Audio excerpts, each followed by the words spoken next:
भोपाल की, जहां दुर्गा व्याम के घर प्रदेश अध्यक्ष वी डी शर्मा पहुंचे हैं। आपको बता दें कि दुर्गा व्याम को पद्मश्री देने की घोषणा हुई है और इसीलिए प्रदेश अध्यक्ष वी डी शर्मा उनके घर पहुंचे। आदिवासी कला के क्षेत्र में पद्मश्री दुर्गा व्याम को मिलने जा रहा है। प्रदेश अध्यक्ष वी डी शर्मा उनके घर पहुंचे, उनका सम्मान किया और कहा है कि मोदी है तो मुमकिन है। तो आपको जानकारी दे दें कि गणतंत्र दिवस की पूर्व संध्या पर ही पद्म अलंकरणों का घोषणा की गई है और मध्य प्रदेश की 5 हस्तियों को पद्मश्री से सम्मानित करने की घोषणा हुई है, जिसमें दुर्गा व्याम का नाम भी शामिल है। तो दुर्गाबाई व्योम को कला के क्षेत्र में पद्मश्री सम्मान से नवाजा जाएगा। पहुंचे भारतीय जनता पार्टी के प्रदेश अध्यक्ष और कहते हैं कि सब कुछ बदल जाता है। आप देखिए, मुलाकात कर रहे हैं we D Sharma ji, Bharatiya Janata party के प्रदेश अध्यक्ष हैं। तो देख सकते हैं आप, we D Sharma Bharatiya Janata party के प्रदेश अध्यक्ष यहाँ पहुंचे हैं। स्वागत किया है दुर्गा व्याम का, उनके पति का स्वागत किया साल श्रीफल के साथ। और कल जब पद्मश्री की घोषणा हुई तो उसके बाद यहाँ तमाम लोगों की पहुँचने का सिलसिला जारी है और मिठाइयाँ लेकर भी पहुँचे हैं। क्या कहेंगे, वी डी शर्मा जी आए हैं आपके यहाँ? बहुत बहुत खुशी, धन्यवाद मध्य प्रदेश सरकार को मैं बहुत बहुत धन्यवाद देती हूँ सर। और बहुत खुशी हुआ, मेरे घर में आ गई ने, बहुत बहुत खुशी हुआ मेरे को। कितनी बड़ी उपलब्धि है वी डी शर्मा जी ये मध्य प्रदेश के लिए, क्योंकि कई लोगों को मिला लेकिन ये जनजातीय वर्ग से आती है और आज यहाँ तक का सफ़र इन्होंने किया है।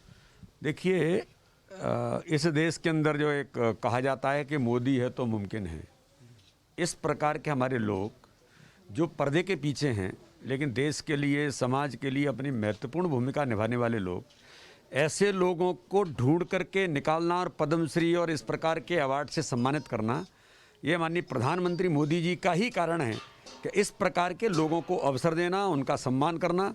और भारत के लिए ऐसे लोग पता नहीं कितने लोग काम कर रहे हैं।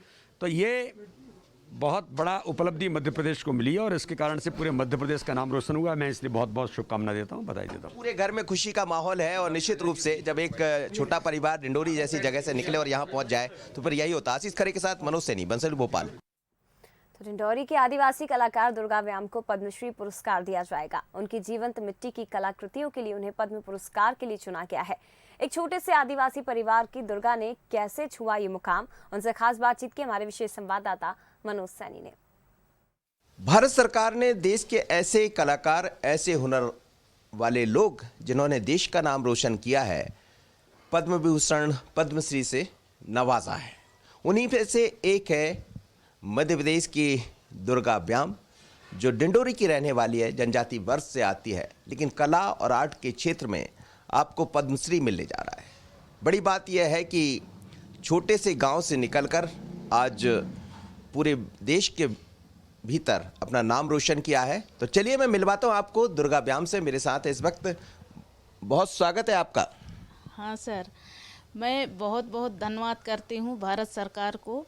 बहुत मेरे को ये इतना बड़े पुरस्कार दे हैं, वो बहुत मुझे अच्छा लगी से, और बहुत बहुत धन्यवाद मैं भारत सरकार को मैं धन्यवाद देता हूँ। क्या है आपकी शुरुआत कैसे हुई? आपको कब पता लगा कि मुझे पद्मश्री मिलने वाला, कब सूचना मिली आपको?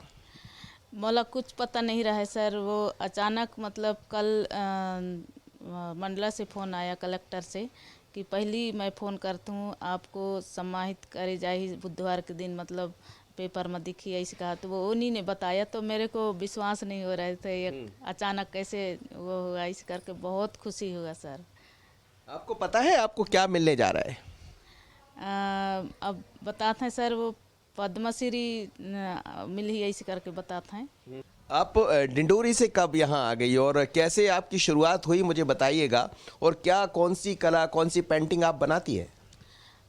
डिंडोरी जिला में मैं बचपन में पहली तो लाल मिट्टी होता है और चूही माटी होता है और काला माटी होता है। नर्मदा मैया के एक कहानी है, शादी हो रहा है नर्मदा मैया के, तो अंग के हरदीगिरी से देखा रामरज मिट्टी होता है। तो इन चारों मिट्टी से मैं बचपन से डिगना के काम ज़्यादा बनावत रहा हूँ। बचपन में हमारे आजी दादी काम करत रहा है, बनावे, तो देख देख के मैं सीखत रहा हूँ। बहुत शौक था वो, शादी ब्याह में, तिहारों में, और दिवाली तिहार, फागुन तिहार, और जो परसा के फूल है, और जो ये सेमर के फूल है तेल पकाए के पहली ज़माना में कलर नहीं मिलत रहा है सर, तो वो फूलों से कलर बनाए के और रंगोली खेलना, फिर दिवाली तिहार में सजाना, आजकल कलर हो गई से, तो इस तरह से मैं बचपन से बहुत शौक था मेरे को।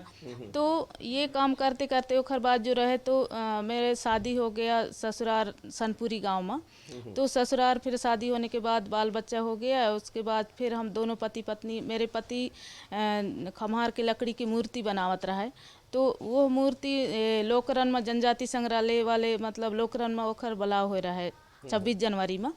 तो 26 जनवरी में हमार बच्चा तीनों बच्चन ला लेके आए गए, छोटे छोटे बच्चा रहने। तो बड़े बेटा रहे तेखर तबीयत खराब रहा है, तो थोड़ा सा इलाज करवाने के नाने हम यहाँ रुक गए रहन भोपाल में। तो जनगढ़ सिंह श्याम ने यहाँ भोपाल में सबसे शुरू ये कागज़ और पेंटिंग मतलब कागज़ और पेंटिंग में कैनवास में शुरू किया है वह, और भारत भवन में सबसे पहली कैंप लगे रहा है, तो मेरे को बुलाया रहने वहाँ ये भारत भवन में। जी जी। तो भारत भवन में एक मैं दिवाली तिहार के खरीखा देव बनाए रहा हूँ और चारों तरफ मैं ढिगना के काम करे रहा हूँ। कहते हैं कि कला किसी की मोहताज नहीं होती है, लेकिन कई बार यही कला आपको कहां से कहां ले जाती है।